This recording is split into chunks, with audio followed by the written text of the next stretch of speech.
UFC 314 Volkanovski versus Diego Lopes just took place last night.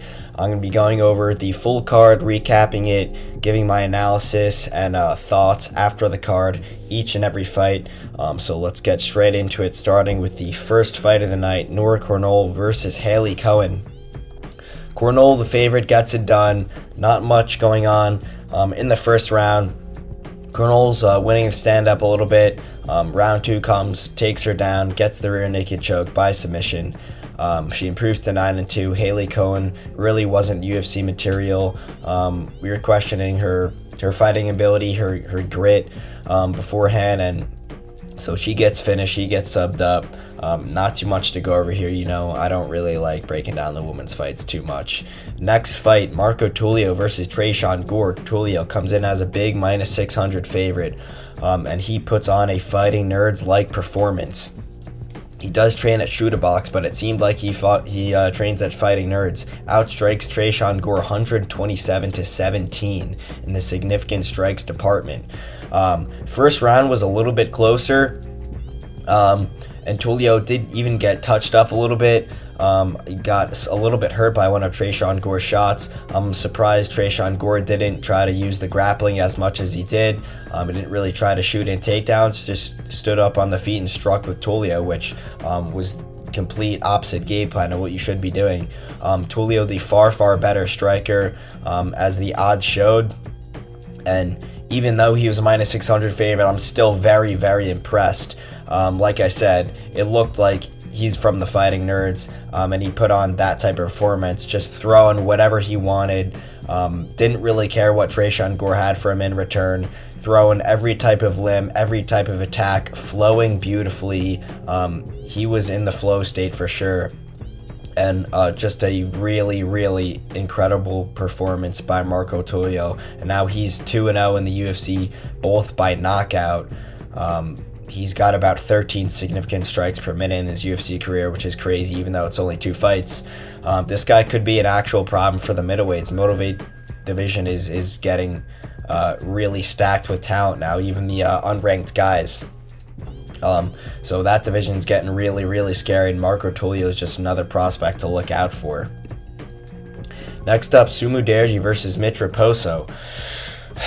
One of those old, fights where there's really not much striking going on, a lot of takedown attempts, a lot of control time. Mitch Raposo, not a good performance, lands 9 significant strikes. It was a split decision, similar to the Torres Finney performance last week. He had 6 takedowns on 19 attempts, 4 minutes of control. Like I said, landed 9 strikes. You cannot be doing that. Of course, it is MMA. You can use grappling to win the fight, but you have to be landing damage on your opponent. He wasn't getting many takedowns to begin with, and when he did, Sumu Derji was getting right back up. I think Sumu Derji pretty clearly won the first round with the striking, even though he did get taken down a little bit in the first round. The second round,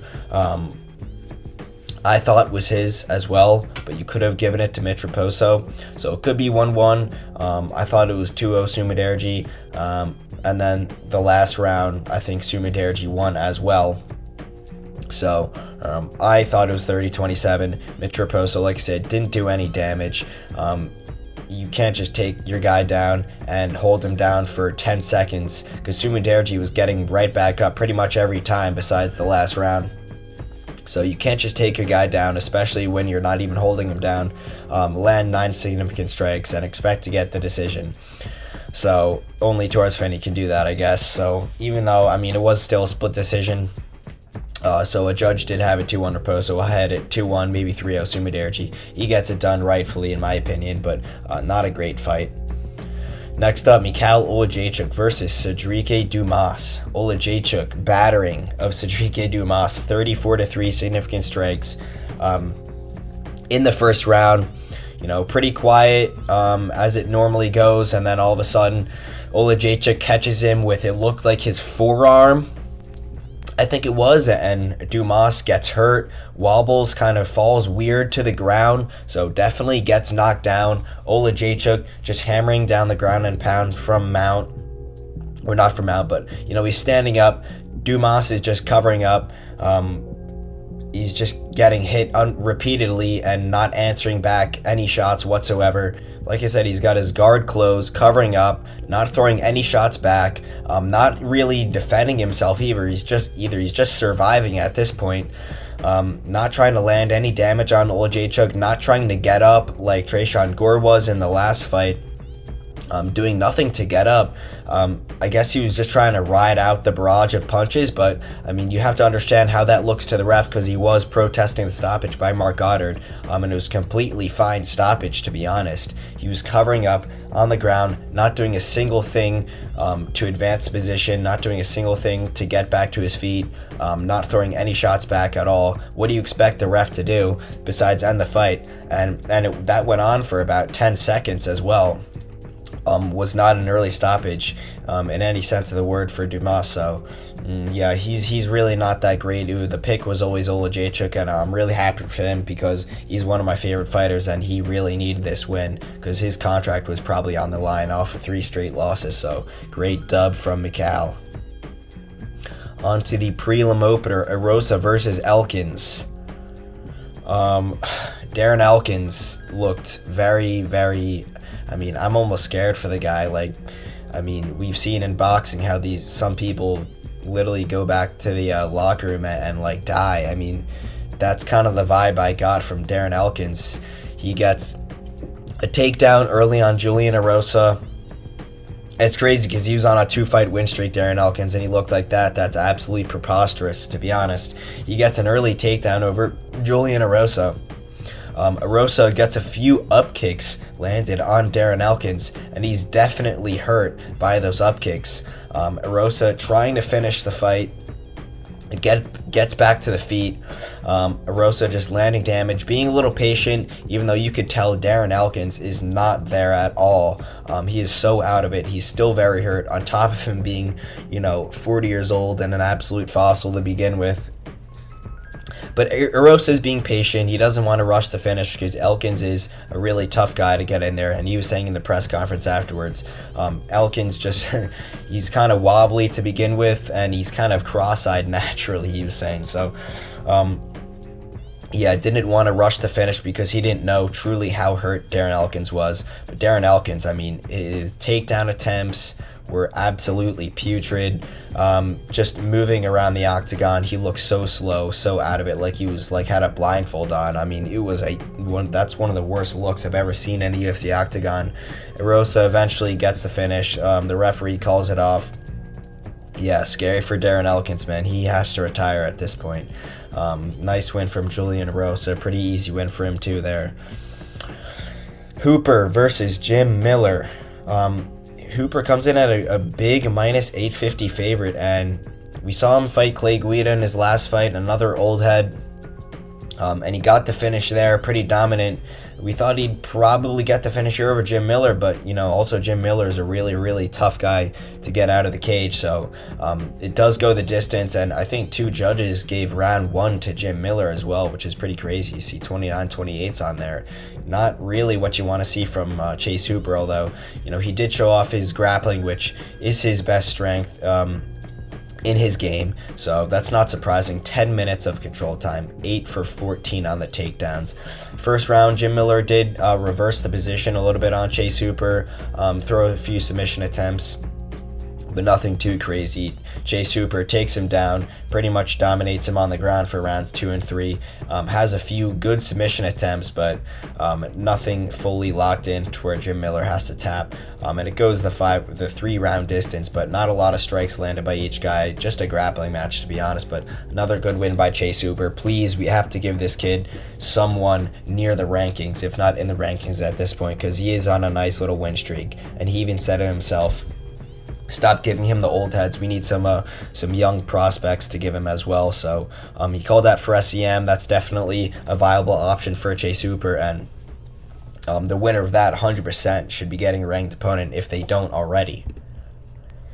Next up, Verna Jandiroba versus Yan Xiaonan. Jandiroba was a pick. She was minus 135 against the number 1 contender, Yan Xiaonan. She gets it done.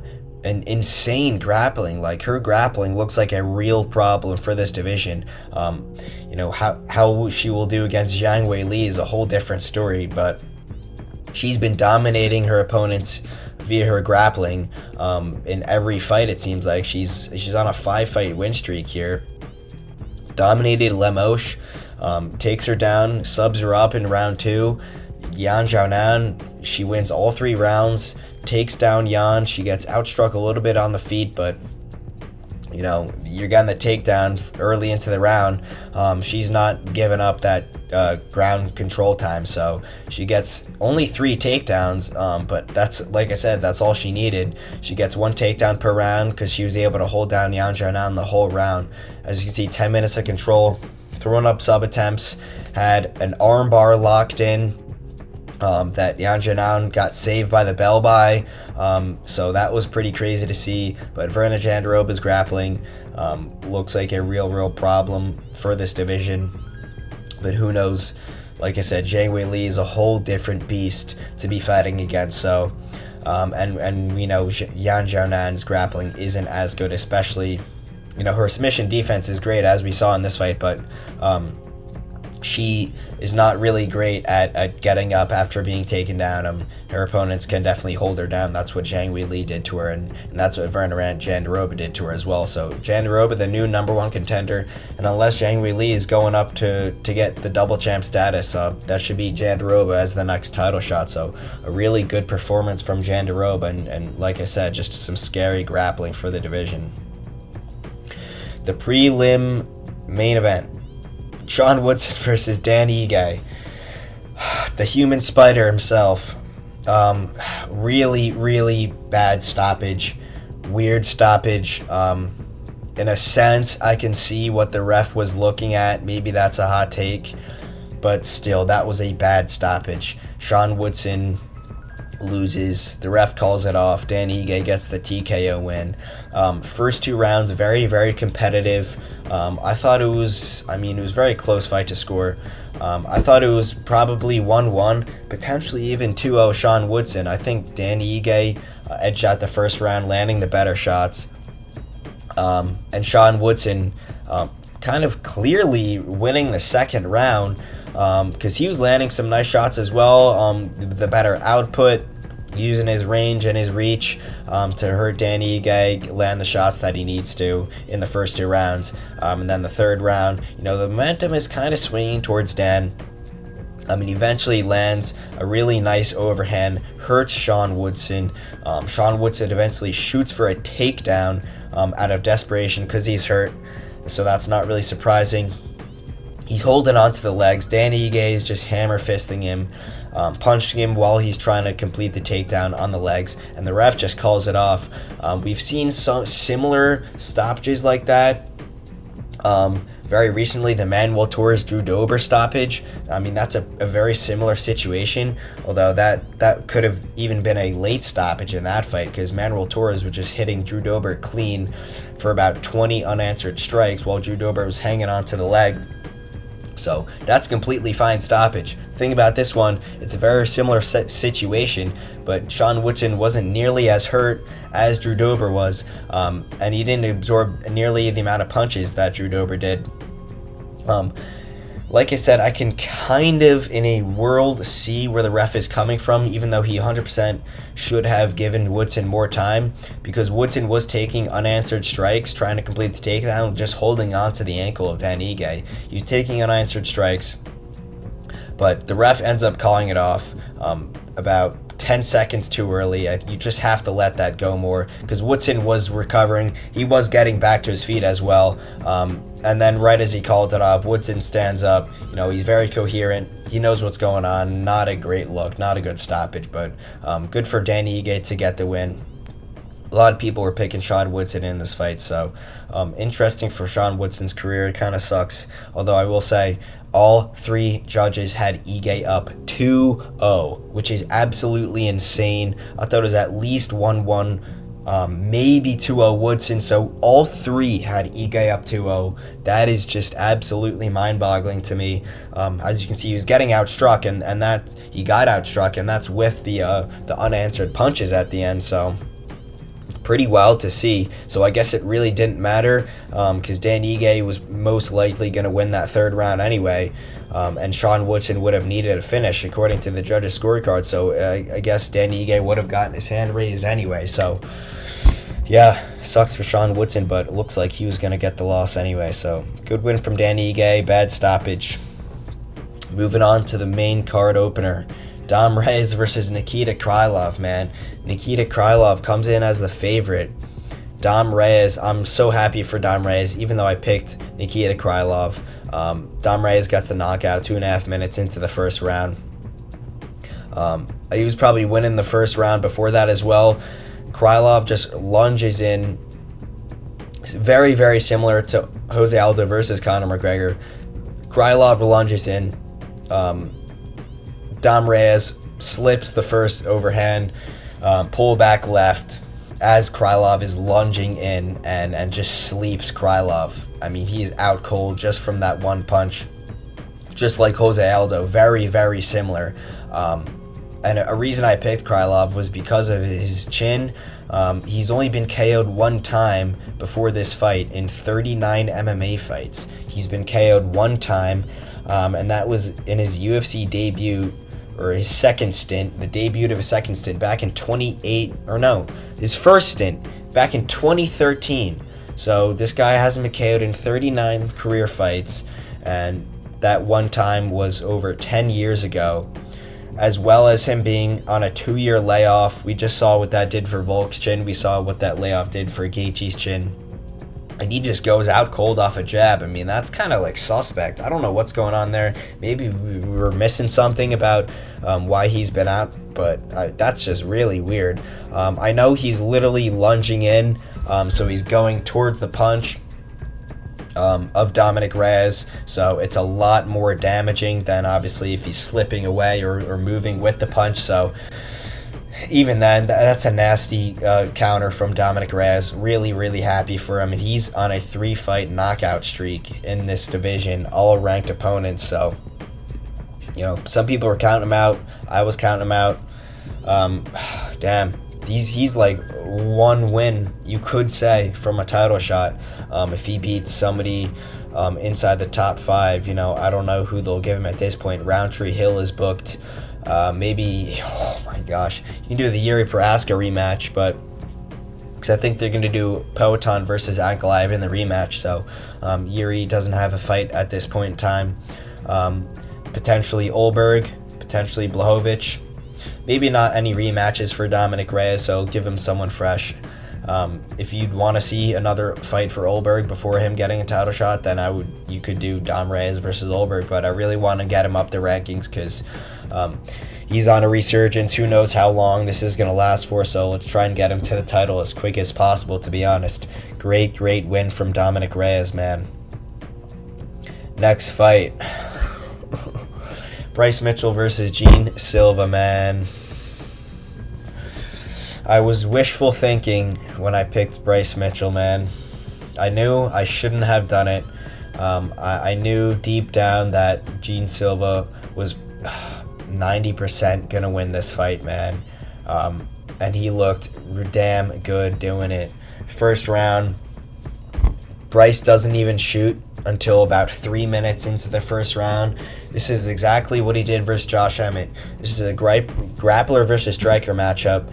I don't know why these guys don't shoot. You see how quickly Hamzat shoots. Hamzat shoots right off the opening bell, and he's shooting at the legs, taking the opponent down, and latching up a submission attempt, all in the first 20 seconds.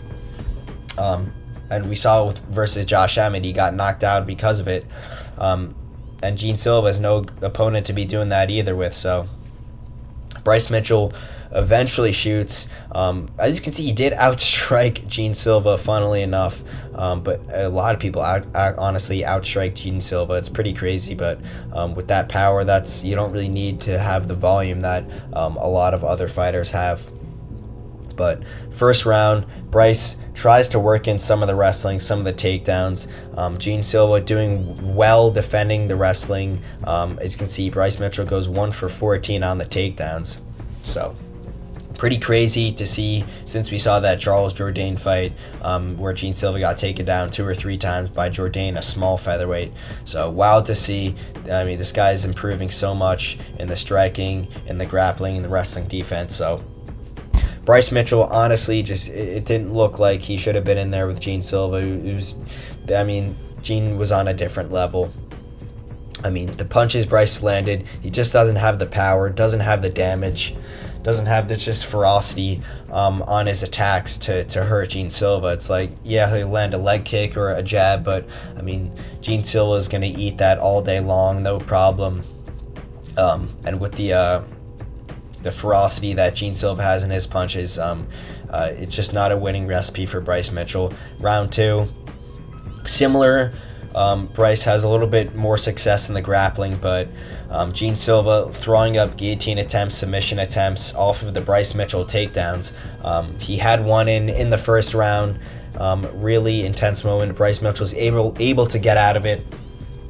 Possibly went out too, but maybe for a split second, Bryce Mitchell was able to get out of it at a hyped up moment for the Bryce Mitchell backers, I would say. But round 2, the same thing happens. Bryce Mitchell's not doing great on the feet, being a little bit more desperate in the takedown attempts because he knows he's losing on the feet and he could potentially get knocked out, because he did get knocked down by Gene Silva in the second round as well. So that put even more desperation in Bryce Mitchell. So second round, about 3 minutes into the round, Bryce Mitchell shoots on Gene Silva. Silva latches up a ninja choke. That's probably something they trained for. Obviously, they know Bryce Mitchell's going to be shooting with his head on the outside of Gene Silva, so I'm sure they practiced those submission attempts. And you can see he had 3 of them, and the last one ends up subbing Bryce Mitchell out cold. And I mean, I was just like, oh my gosh. Man, the striker submits the grappler. Crazy, crazy, crazy. Gene Silva is just such a problem in this division, man. He could be Diego Lopes right now. Like, I wouldn't be surprised if he beat Diego Lopes. This guy is top 5 material already. It's absolutely absurd. I don't know what kind of black magic this guy's using. I was really rooting for Bryce Mitchell, man. The Fighting Nerds just look ridiculous. I guess you have to pick Prates versus Ian Gary at this point. That's pick 'em odds. That's probably good value. So I would bet on Prates at this point. I mean, obviously it's not the same fighter as Gene Silva, but these guys are on another level, man. Gene Silva submits Bryce Mitchell. It's like any way they want, they'll get the job done. They want to KO you, they'll KO you. They want to wait 2 rounds and then submit you, they're going to wait 2 rounds and submit you. It really doesn't matter. This guy'd probably submit Islam Makhachev and knock out Tom Aspinall. Like, it's absolutely absurd. The presence, the aura these guys have. Gene Silva is on a different level, man. This guy is scary, very scary. So I don't know who they're going to give him next, but it's got to be somebody good. And you know, he's 1 or 2 wins away from a title shot. Wow, Gene Silva's scary. As for Bryce Mitchell, man, really, really sucks. Hopefully he comes back, heals up. Hopefully he stays in the rankings. He's a character. He's a good fighter, good grappler. The striking just isn't there to hang with the elite of the elite. So sucks for Bryce Mitchell, but another great performance by Gene Silva. He's 5-0 with 5 finishes in the UFC, so he's soaring to the title. Next up, Patricio Pitbull versus Yair Rodriguez. Dominant 3-0 win from Yair. Unanimous 30-27. Pitbull really didn't have anything for Yair Rodriguez in this fight. And I was pretty confident in Yair coming into this. 70-17 significant strikes. First round, nothing much happening. Pitbull not throwing a lot of output at all in the first round. Basically giving up the first to try and settle into this fight, which you can't do versus a striker like Yair with the output that Yair has. So he starts losing the first round. Second round, a little bit closer, but not really. Pitbull does have a submission attempt, an armbar that actually looked pretty good.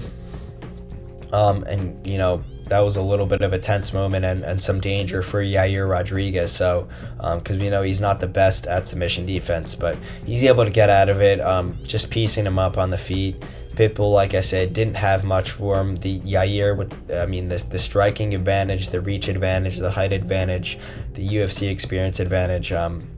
Yeah, not surprising. I did pick Yair by decision, but I did pick split decision. I thought Pitbull would have a little bit more for him, to be honest, other than 17 significant strikes, and it stayed on the feet the whole fight. So, very underwhelming debut for Pitbull. But like I said in my predictions video, this guy is 37 years old, coming off a knockout. If anybody is going to look bad after that, it's not Volk, it's going to be Pitbull, and we saw that.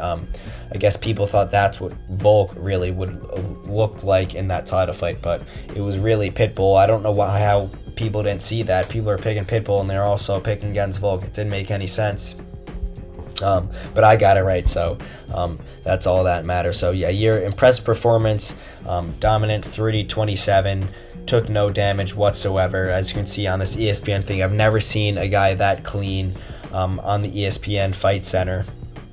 So nice performance from Yair, very safe, technical, outstruck Pitbull, just a good performance all around. Sucks for Pitbull. I don't know who they'll give him next. I'm going to make a video next on the matchups to make after this pay-per-view card, so stay tuned for that. That's the video we'll go over the next opponent. So next up, the co-main event, Paddy Pimblett versus Michael Chandler. Wow. I chose Chandler. I was leaning Paddy early on in the week. I then flipped to Chandler. And I really never pick Michael Chandler too. It's just something where I get caught up in Paddy, his best win's Bobby Green, and I'm very scared of the striking. I thought Chandler would have a pretty nice advantage on the feet, especially with the power, and I didn't think that Paddy would be able to hang with him on the feet. But similar to the Sean Brady-Leon fight, that's how impressed I am with Paddy. This is the best anybody's done versus Chandler. Better than Charles twice, better than Poirier, better than Gaethje. Insane. Obviously, this is the oldest Michael Chandler's been, and you can probably the worst version, but either way, Paddy, just domination.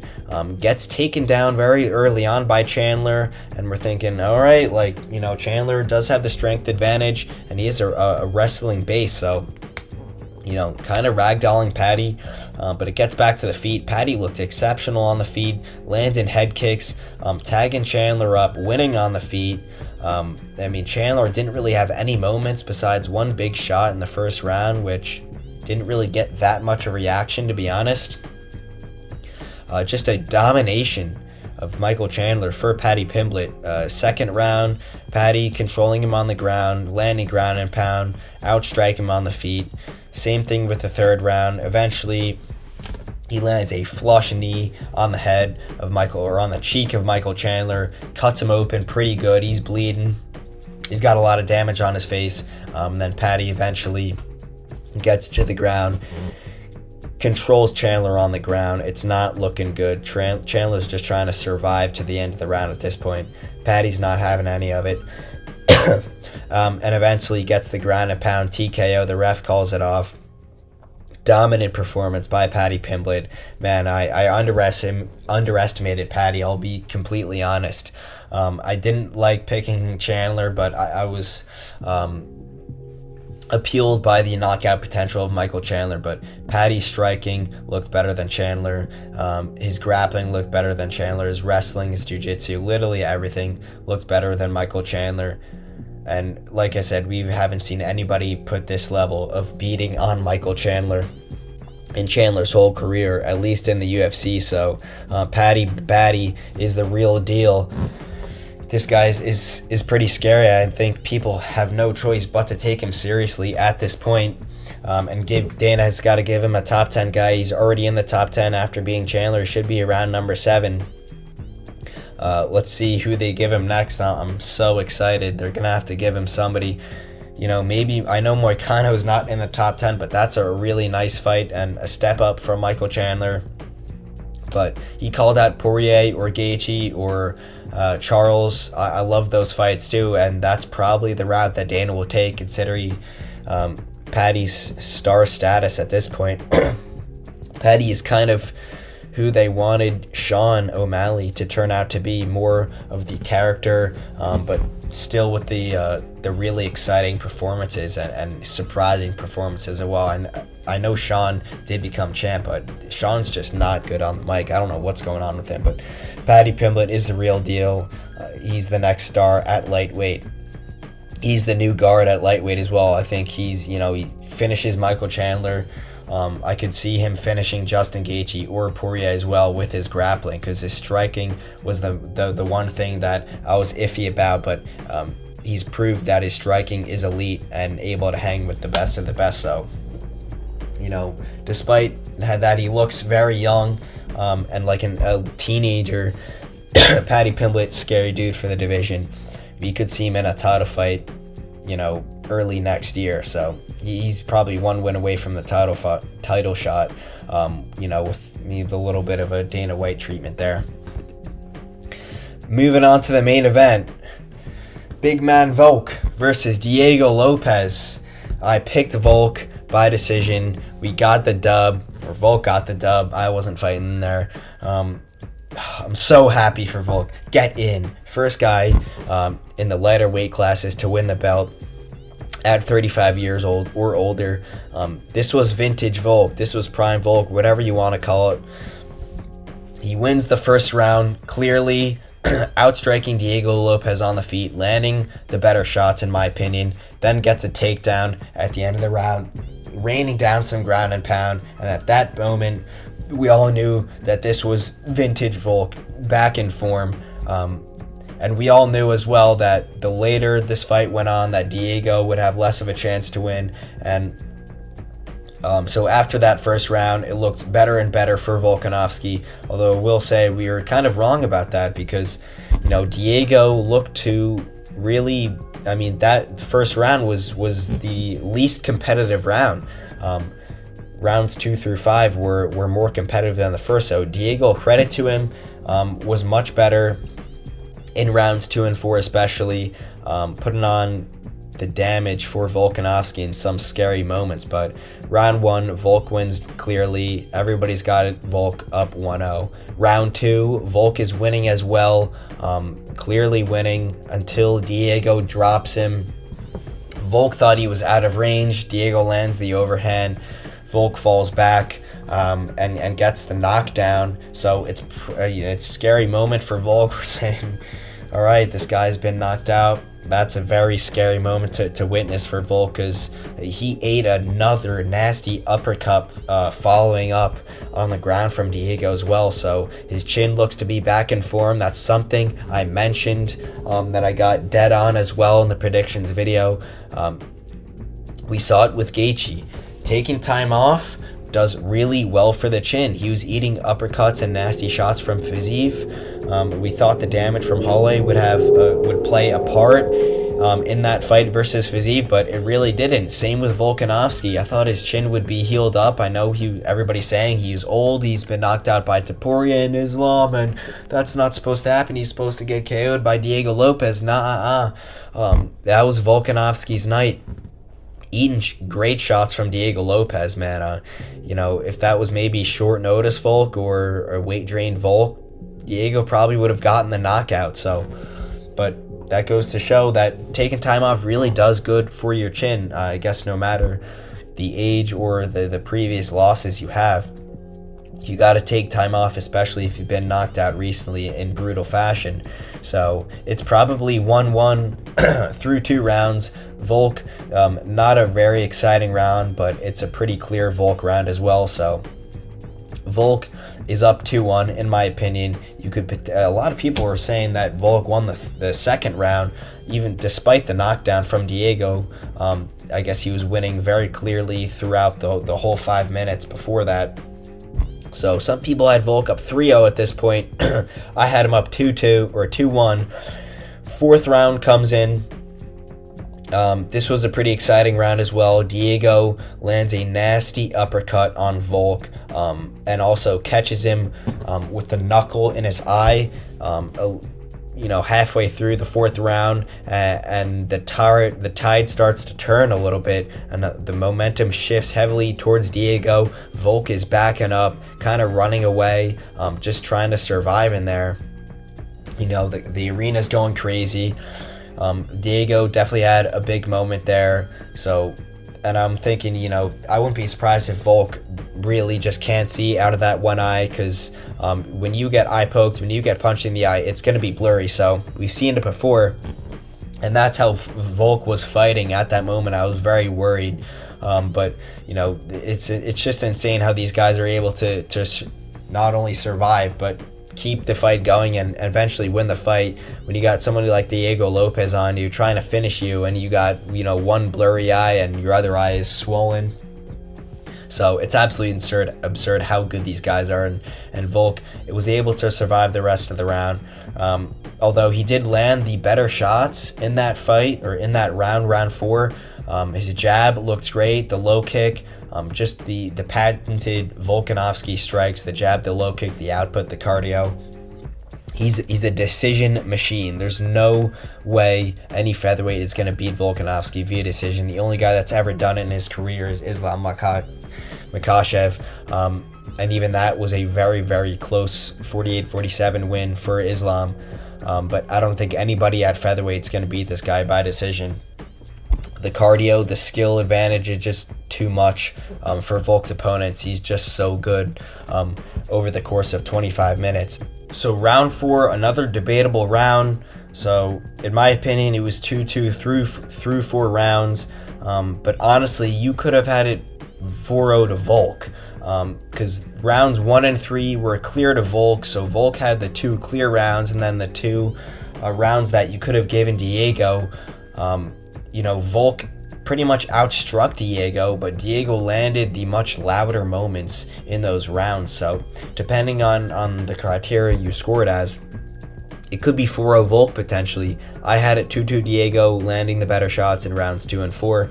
So in my opinion, it was 2-2 going into the last round. Even though it seemed like Volk was winning the fight overall, technically, if you're scoring round by round, it was tied going into the last. And the last round, it's just prime Volk. You're not going to beat Volk in the last round. They were mentioning how in round 3 of his whole entire career, he's 11-0 with 3 knockouts. Like I said, Volk's just a decision machine over the course of 25 minutes. He has so much experience and fight IQ. It's going to be so tough to beat him, especially in a close fight in the 5th round. He outstrikes Diego once again, sticking and moving, jabbing him, leg kick. Defense was on point. A lot of people are saying Volk had to be perfect through the course of 5 rounds to beat Diego Lopes, and that's essentially what he did, besides that one little knockdown, which he honestly didn't get hurt by that much. So he honestly was perfect through 25 minutes, and I'm just so excited that Volk is back. I don't know if it's prime Volk, but vintage Volk, you could say, is back. Outstrikes Diego 158-63, wins the last round. And Diego, he knows he's losing the last round, and he could potentially be down 3-1, 4-0. His coaches are urging him on. He's gotten really flustered. He's trying to, beat his chest and scream and flex in the last 20 seconds, point at the canvas. He knows he's down, so Volk, smartly enough, did not engage in that, pointing at the ground action, and he actually did land a nice shot on Diego after that, but wisely backed away, circling around the outside, just being safe, being smart. No need to get into a little scrap in the last few seconds and get knocked out. So not surprising, Volk has great fight IQ. He would never do that. So he was on the move a little bit in that 5th round, but definitely don't blame him in the slightest. That's what you have to do versus a power puncher like Diego Lopes, especially since Lopes was coming at him a lot in that 5th round. Lopes was on the charge in that 5th round. He knew that he needed to at least win that round, if not get the finish. So Volk was very aware of that. And he had to move around, use the footwork. Volk was just moving around the whole entire fight, side to side, back and forth. Great defense, always with the guard up. Just such a good fighter, man. Defensively, offensively, cardio, fight IQ. He's so good. Nobody's beating this guy through 25 minutes at featherweight. Nobody. You're going to have to knock him out. That's what Islam and Topuria did. That's the only way you're beating him. If they give him Evloev next, Evloev has no chance, to be honest. Evloev doesn't have a finish in his UFC career through 9 fights. It ain't going to be versus Volk. It should be even more dominant than it was versus Lopes. So, yeah. Diego Lopes, albeit absolutely outstanding performance. This was fight of the night. Really, really nice fight. Diego Lopes deserves credit. Comes into the UFC in his debut versus Movsar Evloev. Puts up a really good performance there, although he did lose. Gets 5 straight wins. Beating Brian Ortega and Dan Ige as of recently. Comes in versus the featherweight GOAT in Alexander Volkanovski. Puts down a 5-round war, hurts Volk, has some moments, goes to a close decision. I mean, the future is so bright for this kid, but it just wasn't enough on that night versus Alexander Volkanovski. But Diego Lopes should be very confident and very happy about his performance, although he didn't win the title. He's going to be champ one day, guaranteed. Diego Lopes will be champ one day. It's just a matter of when. So nothing to hang his head about. But the king is back in town, Alexander the Great Volkanovski. And New gets his featherweight strap back once again. Let's see how long he could keep it going. So that'll be it for my recap of UFC 314. Let me know your reaction to the card down below. Please comment, like, subscribe, all of that. I'm trying to get to 1 million subscribers by next week. And that'll be it for me. See ya.